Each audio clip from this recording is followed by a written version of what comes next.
Hey guys, what's up? Snoopdad here, and today we're looking at the Dragonflight Melee DPS PVP tier list. The first thing I want to talk about before we go into the individual specs is some of the changes they've made. Okay, they've done a lot of tuning. One of the changes they made on the beta was they increased stamina by 40% without changing the healing or the damage. Right, so this is quite an important change. So when you have a class like Warrior, I just want to bring up their talents for 1 second so I can show you. With classes like Warriors who have this Impending Victory talent, which is a self-heal for 30%, they can use it every 25 seconds. Druid has something similar with their Frenzy Regeneration, okay, in bear form. It's still going to heal you the same, okay? As health also increase, the actual healing is going to increase, but it's still going to be 30% of your actual health. Now, if we go to someone like a Ret Paladin, when they're, let's say they had 200,000 health, and they could heal themselves with Flash of Light or Word of Glory for say 40,000. It might take them 5 casts. It's going to take, without a crit, it's going to take them 5 casts to fully heal themselves, okay, or a teammate. With that 40% increase to health, you're looking at a health of say about 280,000. It's now going to take them, with each heal doing 40,000, 7 heals to fully top themselves or their teammate. Okay, so that's going to be a big difference.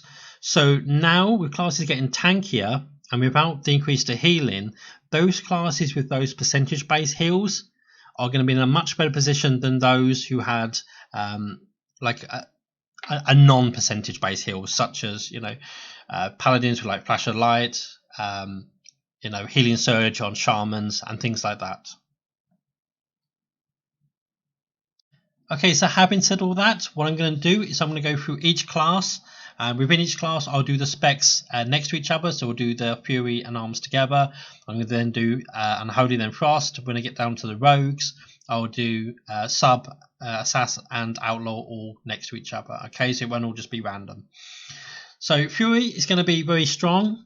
It's got a lot of good defensives, such as Defensive Stance, Rallying Cry, Second Wind, Impending Victory, Pain and Gain talent, Bitter Immunity. It doesn't get rid of bleeds, but gets rid of everything else. Defensively, they can be very strong. A lot of mobility with double time, bounding stride. They got Stormbolt. They got their stun, which is now 4 seconds. They still got their AoE fear. They still got their AoE slow. A lot of utility. Damage-wise, I'm not going to go through all the different talents. They have got where is it? Is it down here? Reckless Abandon. Okay, which is going to buff recklessness. They got a lot of good talents down here. Of course, you've got War Paint. Interestingly enough, you can have War Paint and Defensive Stance. That means you're going to be taking 30% less damage when you need it. Okay, that's with healing. A potential 50% heal instantly plus Rallying Cry. They're going to be very tanky, and they're going to do a lot of damage. Okay. I won't go through everything, but again, they're going to be defensively strong, offensively strong, a lot of utility. The one thing they're missing is going to be Bladestorm. Okay, that's now gone from their tree. Bladestorm has gone to Arms, and the other talent, Ignore Pain, which was that passive. It wasn't passive, you had to kind of spend rage on it. But that kind of passive shield has now gone to Protection. It's in the first talent tree in Protection. Okay, but basically on the beta they perform very well. I wouldn't say that either Fury Warrior or Havoc Demon Hunter are as strong as they are in pre-patch. Nowhere near as strong. It's very close between all the specs, and that's why I'm going to put Arms as an A. We'll try to do these kind of bars down here, and we'll do the S tier later. But for now, I'm going to put Fury as an A. So yes, we might go back and look at Fury later and pop it up into the S tier. As for Arms, well, Arms I'm going to put down in the B. If we have a look at the talent tree, they still got all this good stuff that Fury got. Your Second Wind and your D stance and all your self heals and everything. However, their talent tree just isn't as good. with the noticeable exception of, say, Bladestorm, which Fury Warriors are going to miss a bit. I don't think the talent tree is as good. I don't think the consistent damage is as good. With Fury, you're enraged all the time, but with Arms, you're looking at using overpowers and things like that to buff your Mortal Strike. As far as the specs go, without going into it too much detail, it really isn't as good in PvP. PvE is fine. You've got a lot of these talents over here which are really going to help you do more damage. It's going to be absolutely great in PvE, but PvP, I'm keeping it as a B. Moving on to Death Knights. Now, for me, there's certainly a stronger spec and a weaker spec, that being Unholy and Frost. Now, both specs still do decent damage and everything. They still got a lot of good utility, a lot of good CC. You got Strangulate, you got your Silence, you got your Stun, you've got your Anti-Magic Shell, Anti-Magic Barrier. You've got your good defensive Icebound Fortitude or IBF. Make sure you're immune to stuns. You've got your Lichborn to get out or make yourself immune to fears and sleeps and stuff. However, your main go is going to be Abomination Limb, Unholy Assault, Apocalypse, and Dark Transformation. You're going to be absolutely scary for about 8 seconds. Okay, and then it starts to taper off. Without Abomination Limb, you're just much weaker. And this is the problem that Death Knights have got. Now, you are going to be able to take Empower Rune Weapon, which is obviously previously a Frost Death Knight talent. You'll be able to take that as both Frost and Unholy. Maybe you can use it as part of a second go with, if you're using your CCs along with Empower Rune Weapon. Maybe you might want to use it as part of your opener to try to get something before you use Abomination Limb. Could happen. However, both Frost and Unholy, even though their damage is okay and the utility is okay, they really haven't got the consistent pressure to make it into S tier. Okay, they're certainly not for me. I see other people rate them quite highly. For me, Unholy's an A, and Frost is going to be a B. Moving on to the Ret Paladin now. Now, Ret's been a little bit disappointing. I'm not going to go through the whole talent tree. If you just have a glance on it, you still got all the abilities that allowed you to one tap. Of course, you got your wings, which is in 2 parts now. You've got your Wake of Ashes. Down here, you got your Seraphim, Final Verdict, Final Reckoning, and Divine Toll. Okay, so you can still one tap someone. You've got an 8-second window. Yeah. Apart from that, outside of your burst, your consistent damage really drops off. Again, the same problem that the DK's got, and they're going to struggle a bit with that. Now, I also mentioned at the beginning the stamina buff and the way it's going to affect classes and specs like the Ret Paladin a lot more than say like a Warrior or Druid, because the health pool's gone up and healing hasn't. Word of Glory and a Flash of Light on the beta, they don't feel strong enough. I've done a few duels, they're quite rough. That I think they are going to struggle. For those reasons and others that I haven't really got time to get into, I can't put Ret any higher than the B. Okay, now let's go into the most broken spec currently in the game, which is the Havoc Demon Hunter. Now, if we go into the talent tree, you can see they still got the hunt as an option here for Demon Hunters in general. Vengeance can take that as well. And over here we've got Leasing Decree and Follow to the Flame. So you can take those talents if you want. I know a lot of people are going to be using the Hunt and Essence Break into a Mortal Dance for that juicy little one-shot. New talents. So if you look down here, the sigils is a lot of the Vengeance talents over here. Sigil of Misery, which is that the fear. That's going to be very good for Havoc Demon Hunters in PvP. It's a 20-second AoE, but in PvP it's 6 seconds. So things like using a Fellow Eruption to stun the healer. Yeah. And then you plant down a Sigil just as it's coming off cooldown. And then when one CC ends, the next one starts. It's very good. In Prison, you still got with your Detainment. Now, what they've done is they've actually moved two of the PvP talents actually into your row. Put that back. So if you've got into your row, into your Havoc talent tree, So you've got Mortal Dance over here, which is the 50% healing reduction. That's your Mortal Dance, is your Mortal Strike, basically. Isolated Prey is the other one that's over here. And then there was another one, which was the Illidari one. That no longer reduces your Metamorphosis by 2 minutes because it was getting a bit broken. They made nerfs to Metamorphosis. They made it a 5-minute cooldown, which you could reduce to 4 minutes, and then take another talent to make it 2 minutes. Now it's just a 4-minute that you can reduce to 3 minutes.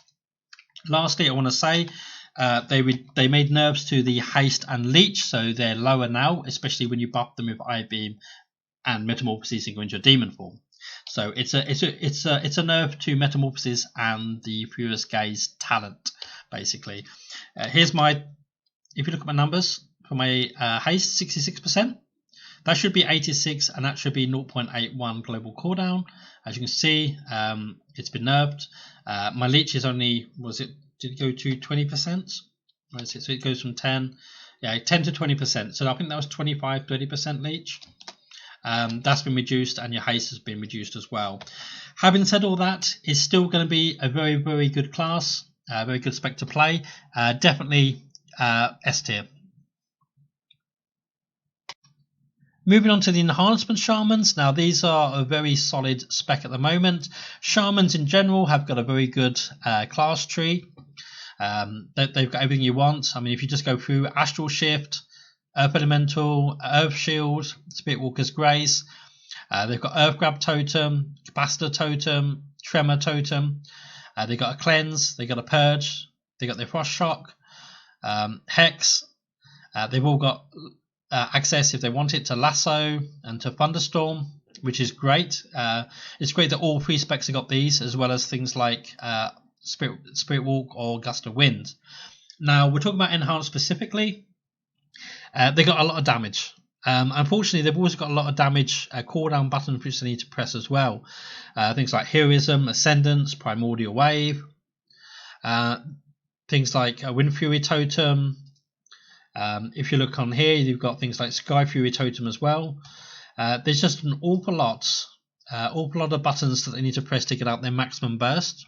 It does mean you can break down and have more, more damage kind of extended, but that's the only problem for me. There's way too many buttons to press. But looking at the spec, it does really well. Good damage. There is a broken one shot using Primordial Wave, Ascendance, and his talent down here. When you do it, you're going to stick out a random lightning bolt anywhere between 200 and 600,000 damage. Given that people have only got 200 to 300,000 health, it's probably going to see some nerfs. I imagine, if it hasn't already been nerfed. I was playing around with it a bit on the beta. It is really broken. You can make, there's a server where you can make level 70 characters, and there's servers where you can level from 60 to 70. I started leveling as enhancements. I mean, I was just one-tapping things with instant lava bursts, not even using the elemental blast, which is what most people would choose.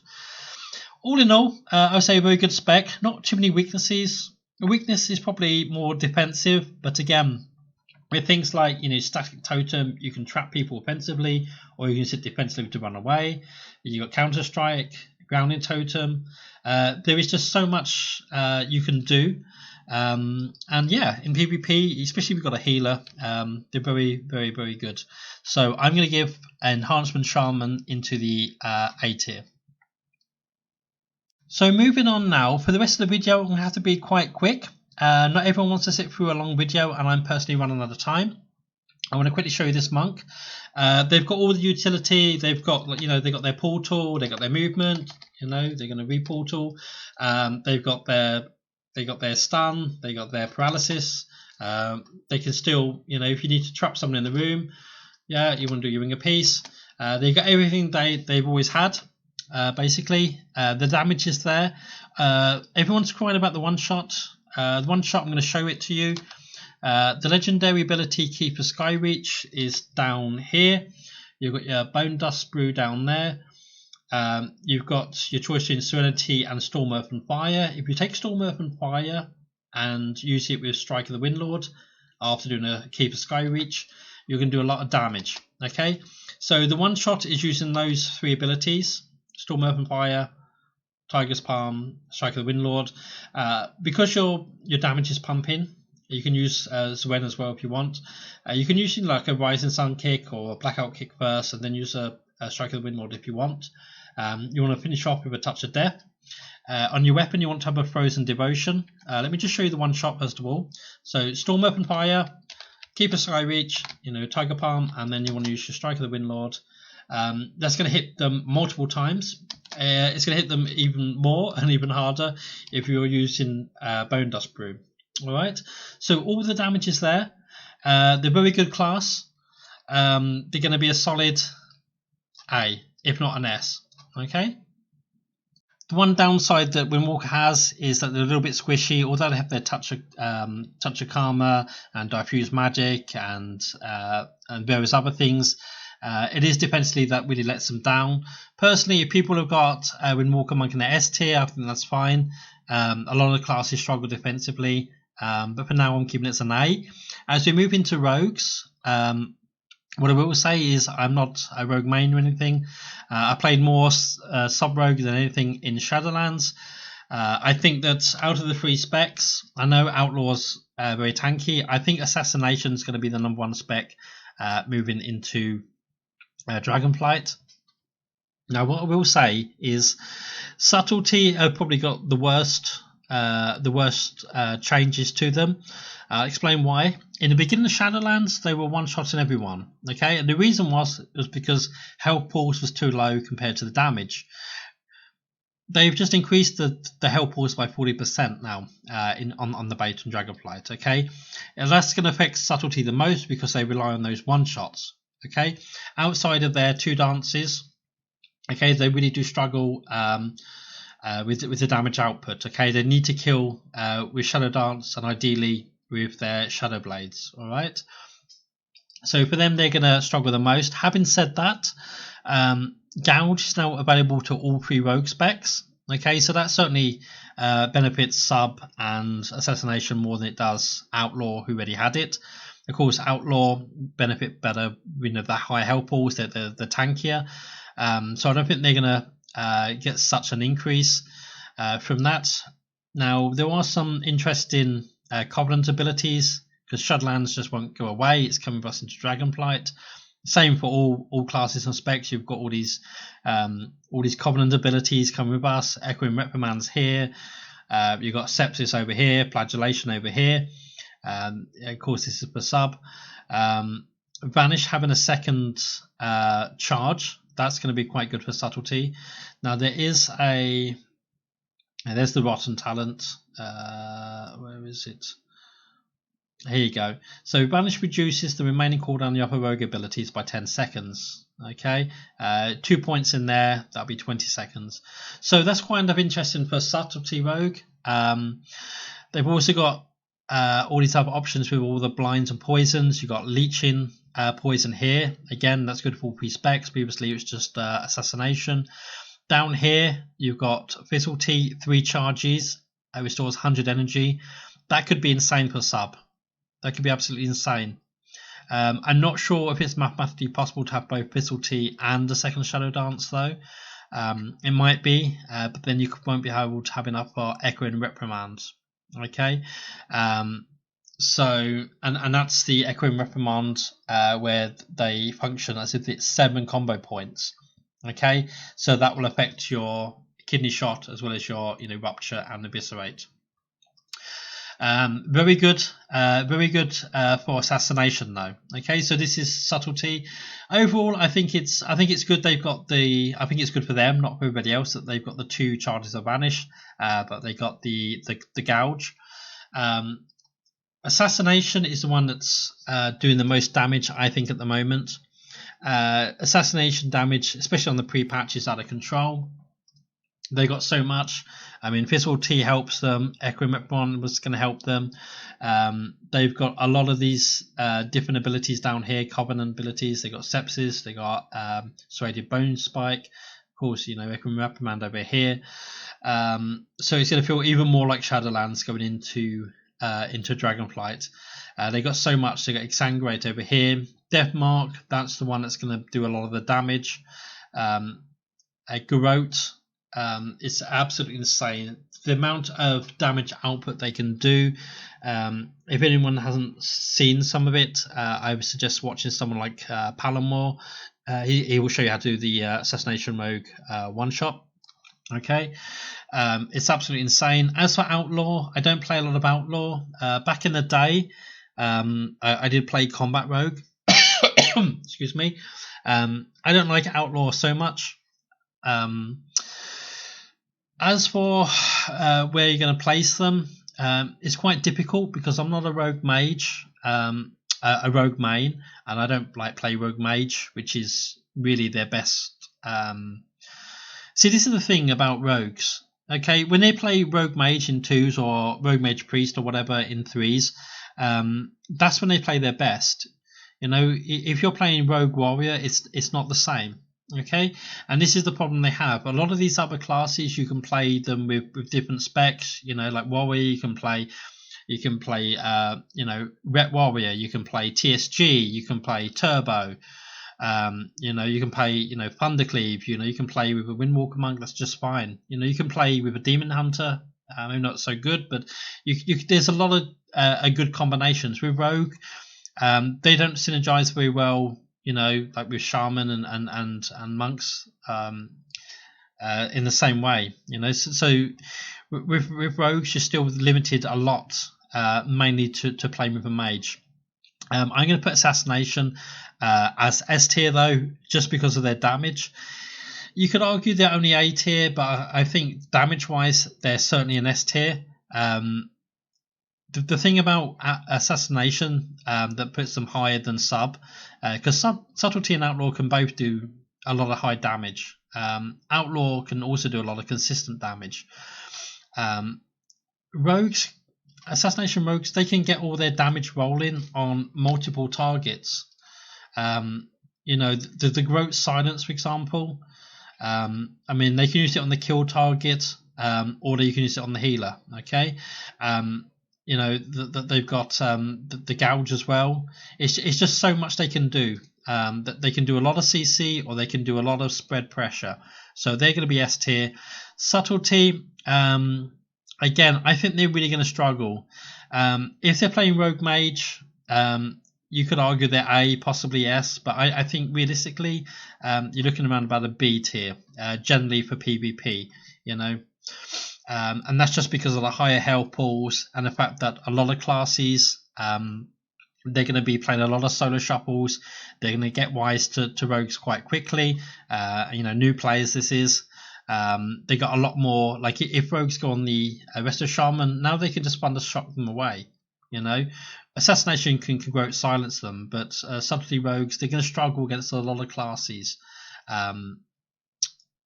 That's just going to be how it is. Outlaw, I don't know if they're going to be A or B. I'm going to put them as a B. They're still very tanky. I mean, they do a lot of consistent pressure and stuff.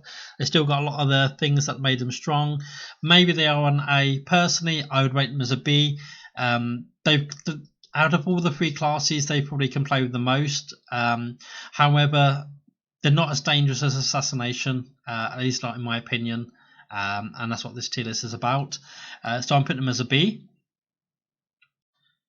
Now, Survival, I'm going to put it as an A. I'm going to talk about Survival with the other Hunter specs, Marksman and Beastmaster, in the ranged. Okay, I know you can argue it's more of a melee than a range, but it's a bit of both. When you're playing other melees, like, you know, warriors and you know, Windwalkers and Demon Hunters and things, you really want to be playing more as a range. So you want to be talking about your Serpent Sting, Wildfire, Kill Command, all your ranged abilities. And the problem is, if I just look at my Kill Command, things that buff them, it's everywhere. Okay, it's very difficult to get all the talents you want. You want to be able to buff your Wildfire Bomb, Kill Command, Serpent Sting, all your ranged abilities, and your Raptor Strike. Okay, and the trees, the Hunter tree, the Survival tree, is just a complete mess. As far as doing what you want it to do, you know, utility wise, which is basically, you know, harpoon over, put a trap on the healer, and then kill the DPS. It can still do that. I put it as an A. Okay, and we'll talk about it in the next video. And so we're going to leave the best till last, the Feral Druid. Feral Druid, I'm going to put up here in the S tier. Feral Druid is absolutely insane. Now, the reason I would say that Druid is an S tier spec is mainly because of the damage. I mean, damage is probably the most important thing, right? You know, using Berserk, I would say Berserk Frenzy, which increases your bleed damage further. Feral Frenzy. You got things like Adaptive Swarm or Convoke the Spirits. Or this was the Guardian, the King of the Jungle ability. Okay, so there's a lot of different things you can go into. I haven't got time to go fully into the tree. They are insane at damage. Basically, if you haven't come across a Feral Druid lately, they are absolutely insane damage. Good one-shot potential as well.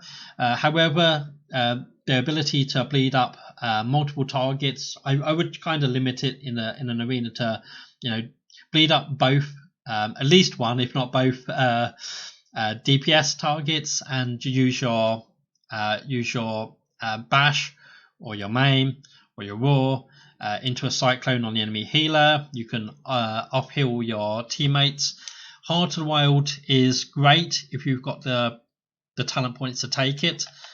You know, rejuve into a swift mend, into a regrowth. That's about the most you can do. You can try to pill up your teammates with entangling roots. If not, some of the off healings there. Incapacitating Ray Roar, that's good to break up something. You know, if someone's doing something like a Convoke or something like that, it's good to be able to break it up with Incapacitating Roar if you haven't got that Mighty Bash. Unfortunately, that's all I've got time for to talk about the Feral Druid for today. But trust me, it's going to be a solid S tier spec. Okay, so just like a final recap before I go, I would say that Fury Warrior can join up there with the Demon Hunter, the Assassination Rogue, and the Feral. These two have got great consistent damage. They can stay on the enemy the whole time. These two, of course, they got very good kind of damage over time and spread pressure. Things like your Unholy DK, Windwalker, very good one shot. Windwalker arguably could be joining them up here on the S tier. Enhancement Shaman, again, good burst, good consistent damage, a lot of utility as well. Survival, very good. There's a certain way of playing it. You know, jump in, trap the healer, put your damage on the enemy, trap the healer, and then finish them off. Very good class. Very good for solo as well, especially if the talent that makes your harpoon reset. If you're loading up a hunter, survival, I would recommend it. And then we have like kind of like the loser specs. Arms Warrior, not as good as Fury. It's okay, not as good as Fury. Same with Frost, just not as good as Unholy, unfortunately. Ret, outside of their one-shot burst, they really do drop off. I think that if they're getting trained in arena, you know, or even trained and kited by ranged specs, they're gonna have a tough time. Subtlety, if you can one-shot and kill the enemy, great. If you can't, it's not fun to play. It's really not fun to play. Okay, at least with Outlaw, you've got the grappling hook, which can save you. It makes it a lot easier. You know, if you haven't got your cloak, you haven't got your vanish, you at least you can use your grappling hook to get away. Personally, if you don't like the rogue, where I placed assassination up here and sub and outlaw down there, that's absolutely fine. Watch a tier list of someone who actually mains a rogue, I would say. But yeah, but to be honest, I played all these specs. I've opened vaults on 25 different characters. I've got 2 accounts, every class at max level. If I log out here, you know, I've got all these classes. I've got every single class at level 60. I played all the specs. As I say, I've opened 25 vaults this week. That's just spamming solo queue on every single character I've got in every spec possible. Okay, so I have put the work into this. I played on the alpha, I played on the beta, a lot less on the beta. Now we've only got a week to go. I will do so I've given this my best shot, and I really honestly think that this is a good representation. I think people who put like Ret down here, you know, kind of memeing a little bit. It really is difficult because personally I think you can only really have one class should be S tier. I don't like the idea of having four specs, and really maybe with the exception of enhance, survival, and outlaw, probably like these 5 specs are probably head and shoulders above the others. I would say whether you'd say they're A or S tier, I don't know. But there you go. Maybe assassination will drop off. Who knows? But certainly these 5 specs, they could all be S, they could all be A. It's difficult to tell, but I would say there's a clear distinction between the better specs in the game and the worst ones. Okay, so the next video will be doing the range specs. I'll cover survival properly with the other hunters, as I said earlier. So yeah, I hope you enjoyed the video. Let me know what you think. Let me know what you'll be playing. Take care, and I'll see you soon. Bye bye.